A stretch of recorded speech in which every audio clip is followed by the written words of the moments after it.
Clear है या नहीं? चलो बहुत बढ़िया। एक और बच्चा है, इससे बहुत प्यारा क्वेश्चन पूछा है, ठीक है, इसको मैं नोट बना के लिख देता हूं। एक बच्चे का कहना है कि सर 2 डिजिट नंबर जो है, 2 डिजिट नंबर, ठीक है, 2 डिजिट नंबर यानी कि जो 2 अंकों की संख्या होती है, एक तो जैसे मैंने आपको यहां पे बताया कि xy मान लिया, उसका कहना है सर हम इसको ऐसे भी तो मानते हैं 10x + y, ये क्यों नहीं मानी आपने? ठीक है।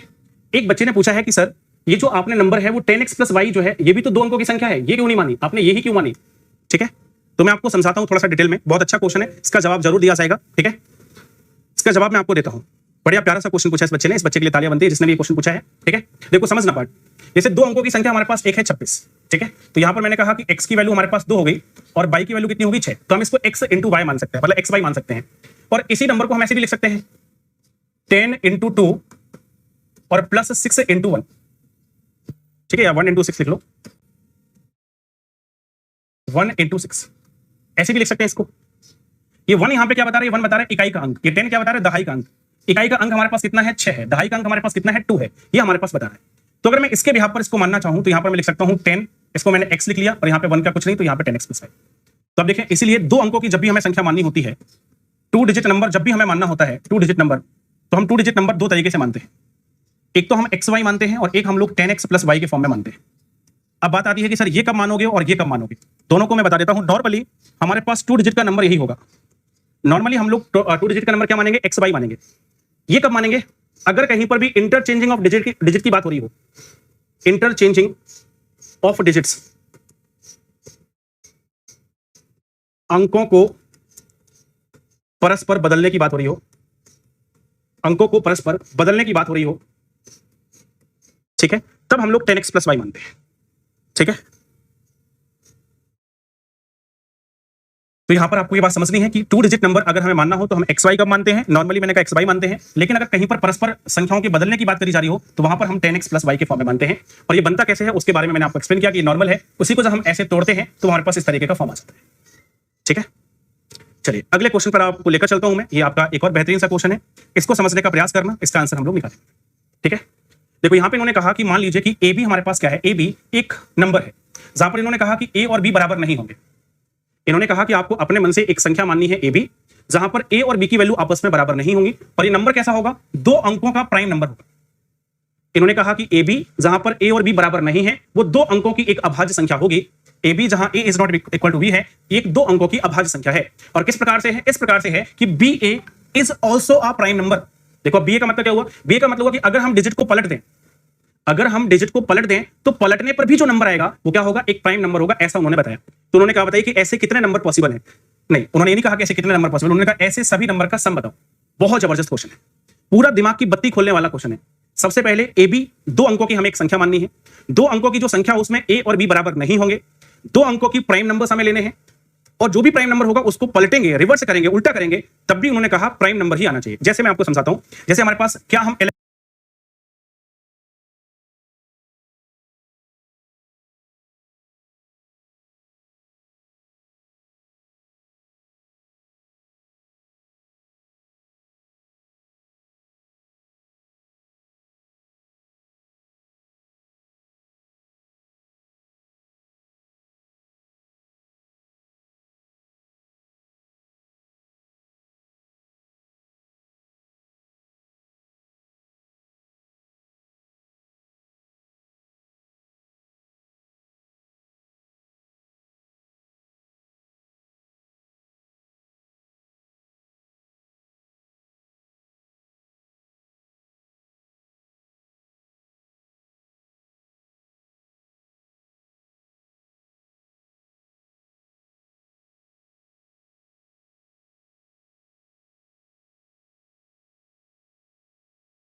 इलेवन ले सकते हैं, 2 अंकों का सबसे छोटा प्राइम नंबर 11 है, लेकिन इसको हम नहीं ले सकते, क्यों, क्योंकि यहां पे a इक्वल टू b है, इसलिए 11 नहीं आएगा। अब मैं अगर बात करूं आपसे अगला नंबर, तो 13 होता है, तो आप देखो अगला नंबर हमारे पास क्या है 13। यहां पर a और b की वैल्यू अलग अलग है, ठीक है, उन्होंने कहा इसको पलट दो, अगर हम पलटेंगे तो बेटा कितना आएगा 31। तो अब देखिए 13 हो गया और 31 हो गया, ये हमारे पास क्या है, वैलिड है, क्यों, क्योंकि 13 भी प्राइम है और 31 भी प्राइम है। इसके बाद मेरे भाई अगला नंबर आता है 17, 17 को हम पलटेंगे तो कितना आएगा 71। अब आप बताओ क्या 71 प्राइम है, बिल्कुल है, तो ये भी हमारे पास क्या हो जाएगा, वैलिड नंबर हो जाएगा। अगला नंबर हमारे पास 19 आएगा, 19 को जब पलटेंगे तो 91 आएगा, और क्या 91 प्राइम नंबर है? नहीं, ये हमारा कैंसिल हो जाएगा। उन्होंने कहा कि हमें ऐसे नंबर चाहिए हैं, ऐसा वाला नंबर उनको चाहिए है, ऐसा वाला नंबर उनको चाहिए है, ऐसा वाला नंबर उनको नहीं चाहिए। ठीक है, बस ऐसे ही नंबर आपको क्या करने हैं, अब छाटने हैं। 19 हो गया, 19 के बाद अगला क्या आएगा, 23 आएगा। ठीक है, 23 आएगा, 23 को पलटोगे तो कितना आएगा बेटा, 32। क्या आपके ये काम का है? आप कहोगे नहीं।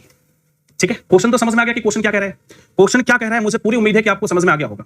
ठीक, और देखते चलो 23 के बाद अब आपके पास अगला नंबर बेटा कौन सा आएगा, अगला नंबर आता है 29, और 29 का अपोजिट होगा 92, मतलब ये भी हमारे पास किसी काम का नहीं है क्योंकि 92 डिविजिबल है। इसके बाद हमारे पास 31 वाला हमने ले लिया, अगला आएगा हमारे पास 37, अगला क्या आएगा 37, 37 का अपोजिट हमारे पास 73, ये हमारे पास वैलिड है, ये हमारे पास वैलिड है। 37 के बाद अगला आता है 41, 41 का अपोजिट 14 होगा, ये हमारे पास काम का नहीं है। इसके बाद हमारे पास 43 आएगा, इसका अपोजिट 34 होगा, ये भी हमारे काम का नहीं है। इसके बाद अगला नंबर हमारे पास 47 आएगा, इसका अपोजिट 74 होगा, ये भी हमारे काम का नहीं है। ठीक है, इसके बाद अगला हमारे पास जो नंबर है वो 53 आएगा, और 53 का अपोजिट 35 होता है, ये भी बेटा हमारे काम का नहीं है। ठीक है, 53 के बाद अगला हमारे पास जो नंबर है वो 59 है, 59 का अपोजिट क्या आएगा 95, ये भी हमारे काम का नहीं है। उनके बाद अगला नंबर हमारे पास क्या होगा 79, 79 होगा, और 79 का अपोजिट होता है 97, दोनों ही हमारे पास प्राइम नंबर है, इसका मतलब वैलिड है। इसके बाद अगर मैं आगे बढ़ूं 79 के बाद अगला जो हमारे पास प्राइम नंबर होगा वो कितना होगा 83, काम का हुआ।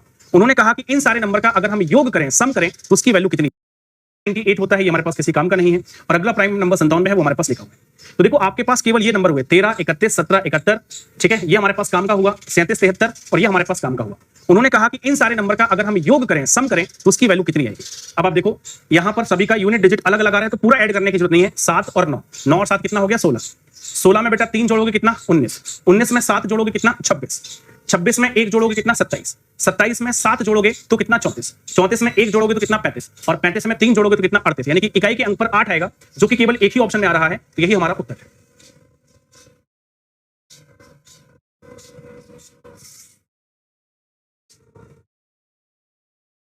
ठीक है, 38 का यूनिट डिजिट कितना है 8 है, तो 8 हमारे पास किसमें है, ऑप्शन नंबर बी में। तो बाकी सारे ऑप्शन कैंसिल हो जाएंगे, ऑप्शन नंबर बी हमारे पास क्या बन जाएगा, करेक्ट आंसर। ठीक है, बात समझ में आ गई। अब देखो जब एक बार आप चीजों को समझ लेते हो, जैसे इतना डिटेल में आपने समझ लिया, तब आपको और सारे प्राइम नंबर भी आपको अंदर सा क्वेश्चन आपके 38 अगर मैं स्प्रिंट में लिख गया तो काहे परेशान हो रहे हो, बता रहा हूं। और ध्यान रखना ये सारे क्वेश्चंस जो कि आपकी जो तैयारी है वो केवल प्रीलिम्स एग्जाम की नहीं हो रही है, आपकी तैयारी प्रीलिम्स प्लस मेंस की हो रही है। तो मुझे सारे प्रकार के क्वेश्चंस कवर करने हैं। मैं आपको बताता चलूंगा कि कौन सा क्वेश्चन आपका सबसे ज्यादा प्री में आएगा। मैंने आपको बताया था कि प्री में सबसे ज्यादा संभावना होती है कहां से क्वेश्चन आने की, डिविजिबिलिटी से क्वेश्चन आने की। सबसे ज्यादा प्रीलिम्स में आपका डिवीजन से क्वेश्चन आता है, और डिवीजन में भी कहां से आएगा वो भी मैं बता दूंगा। ठीक है, तो अभी आपके ये जो क्वेश्चन हैं ये केवल प्री के नहीं है, ये मेंस के भी हैं। तो आपको हर एक चीज क्या करना है, सोचना है, समझना है, और मैंने हर एक चीज को बहुत अच्छे से अरेंज किया हुआ है। अब यहाँ पे समझो, उन्होंने कहा कि एक करें, लेकिन मैंने बताया था कि अगर इंटरचेंजिंग की बात हो रही हो तो 2 अंकों की संख्या हम क्या मानेंगे 10x प्लस वाई, क्या मानेंगे 10x प्लस वाई, ये हमारे पास 2 अंकों की संख्या बनेगी। यहां पर बात हो रही है किसकी, इंटरचेंजिंग की। तो पहली लाइन में उन्होंने क्या कहा, पहली लाइन में उन्होंने कहा कि जो 2 अंकों की संख्या हमारे पास है, अगर हम उसको अंकों के योग से गुणा कर दें, देखो अंक क्या है x और y, यहां पर हमारे पास अंक होते हैं। तो उन्होंने कहा कि अगर हम ऐसा करें तो हमारे पास वैल्यू आती है 424 से है, वहां y लिख दो, वापस से किसका, मतलब वो x प्लस वाई की वैल्यू हमसे पूछ रहे हैं। पहले बताइए क्या क्वेश्चन आप सभी को समझ में आ गया।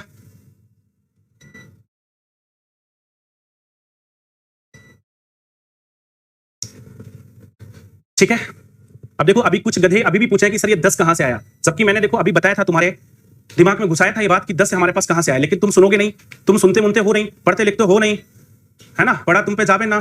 देखो ये तुम्हें बताया था मैंने कि क्यों 10 आया। अब तुम्हें इतना तेज मुक्का मैं मुंह में मारूंगा कि तुम्हारा मुंह टूट जाएगा, दिमाग की नसें खुल जाएंगी, जबड़ा फट जाएगा, दिमाग जो है तुम्हारा कुंद से बिल्कुल एकदम सचेत अवस्था में आ जाएगा, तो तुम्हें तुरंत पता लग जाएगा कि 10 कहां से आया। देखो जरा, ये मैंने तुमको बताया था कि नहीं बताया था, बताओ। जो बात तुम्हें मैं आगे बताता उस बात को मैं पहले तुम्हें सिखा चुका होता हूं। देखो ये बताया था तुम्हें यहाँ पे कि 10 कहां से आया, पर बतों से आज मैं टकरा गया, तुमने दी आवाज लो में आ गया। देखो ये आ गया 10। सन्नी पाजी की सबसे पहली मूवी थी बेताब। ठीक है, नहीं बेताब का गाना नहीं है, फूल और कांटे का गाना है, अजय देवगन की मूवी थी फूल और कांटे। ठीक है, क्या हो गया, इकाई का अंक हो गया, ये हमारे पास कितना हो गया, दहाई का अंक हो, बात नहीं आते हो, ये तो हमारे पास कैंसिल हो जाएगा कि नहीं। इसको करते हैं 4 एकम 4, 4 6 24, 4 7 28, थोड़ा सा और कर लेते हैं तो ये 53 हो जाएगा, और ये 35। यानी कि अगले स्टेप में हमें क्या मिलेगा, अगले स्टेप में हमें मिलेगा 10x plus y upon 10y plus x, और बराबर में हमारे पास कितना हो जाएगा, बराबर में हो जाएगा यहाँ पर 53, और अपन में हमारे पास कितना हो जाएगा 35। ठीक है, ये हमारे पास आ गया इसको सॉल्व करने के बाद। अब आप देखो यहां से दो तरीके हैं, एक तो तरीका है कि हम क्रॉस क्रॉस मल्टीप्लाई करके एक्स एक्स वाई के रेशियो निकालें और थोड़ा सा लेंथी कैलकुलेशन करें, एक है कि दिमाग लगाएं। अब देखो यहां पर मैं पुट करने जा रहा हूं एक्स की वैल्यू 5 और वाई की वैल्यू 3। अगर मैं ऐसा करता हूं तो देखो 10 × 5 कितना आएगा 50 और प्लस 3 कितना हो जाएगा 53। अब आपको सर आपको कहां से पता लगा ये? देखो मैंने सोचा कि हमें यहाँ पे 53 लाना है, तो 53 कैसे आ सकता है? तो 10 के मल्टीपल में 10, 20, 30, 40 और 50। तो सबसे पहले मैं पहुंचा 50 पे, सबसे ज्यादा करीब। जितना करीब पहुंचोगे उतनी चीजें आसान हो जाएंगी, है ना? तो सबसे करीब 5 था, तो मैंने 5 देखा यहाँ पर, फिर जैसे यहाँ पे 5 लिया तो यहाँ पे अपने आप पता लग गया कि 3 हो गया, तो एक नंबर हो गया हमारे पास 53। अब आप देखो कि इन्हीं नंबर के साथ ये वाला कंडीशन सेटिस्फाई हो रहा है कि नहीं। तब देखो बाई की वैल्यू 3 रखो तो 10 × 3 यानी 30 और 30 में 5 जुड़ेगा 35। अब देखो दोनों कंडीशन सेटिस्फाइड हो गई और इनको भी आपस में देखो ये इंटरचेंजिंग वाले नंबर है कि नहीं। यहाँ पे 53 यहाँ पर 35, तो आपको पता लग गया कि x की वैल्यू 5 है और y की वैल्यू हमारे पास यहाँ पे कितनी है 3। ठीक है, तो नंबर हमारे पास कितना हो गया? नंबर हो गया हमारे पास 53। अब इन्होंने पूछा क्या है? Sum of the digit of the given number. यहां से हम कह सकते हैं, इसलिए नंबर हमारे पास क्या है? नंबर बेटा हो गया हमारे पास 53 और सम ऑफ डिजिट क्या होगी? सम ऑफ डिजिट अगर हम इस नंबर की डिजिट का सम करें तो वो 5 + 3 यानी कितना बनेगा? 8 बनेगा। तो 8 हमारे पास यहाँ पे क्या है? करेक्ट आंसर है। और वो कहां पे दिया है? वो दिया है हमारे पास ऑप्शन नंबर सी में। कहां पे दिया है? ऑप्शन नंबर सी में दिया है। चलिए बताइए जल्दी। ठीक,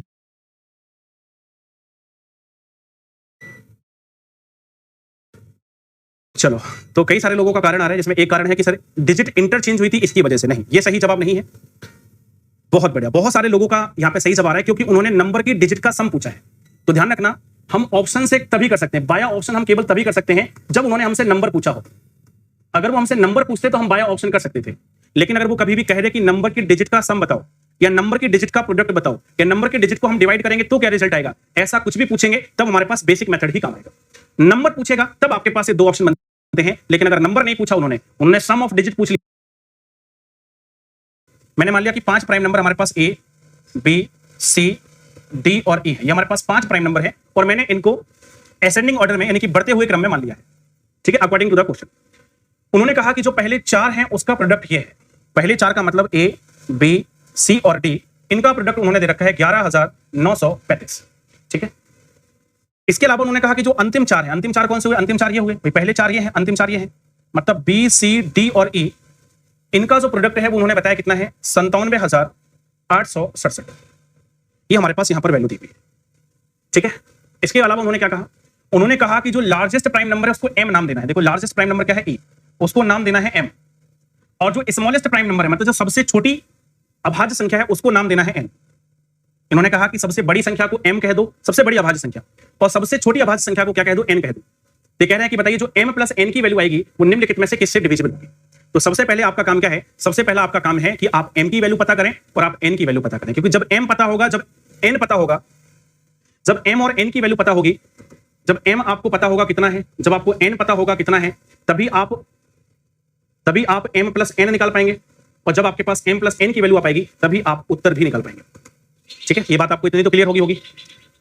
यहां पर सबसे पहले था कि आपको क्वेश्चन को समझना था, क्वेश्चन समझ में आना चाहिए, ये सबसे पहला आपका क्या था? टास्क था। आज भाई साहब ये चिड़ियां जो हैं ये भी हमारे पास आ जा रही हैं।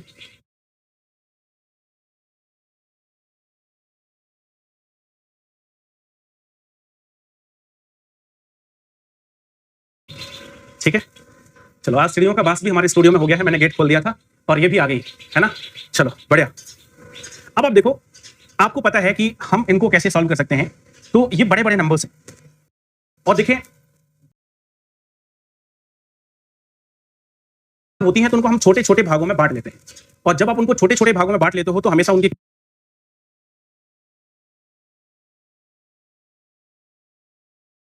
कैलकुलेशन जो है वो बेटा क्या बन जाती है? आसान बन जाती है। ठीक है, अब इनको देखो कैसे करोगे वो समझिए।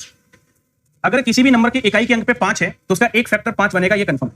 तो यहां पर मैंने 5 लिख लिया और 5 से इसको डिवाइड करो। ठीक है, देखो 5 से इसको डिवाइड करेंगे तो 5 दूना 10, बचा 1 19, 5 दिया 15, बचेगा हमारे पास कितना? 4 43 हो जाएगा, 5 8 40, बचेगा 3 यानी 35, 5 7 35। ठीक है, तो इसको जब हम 5 से डिवाइड करेंगे तो हमारे पास इतना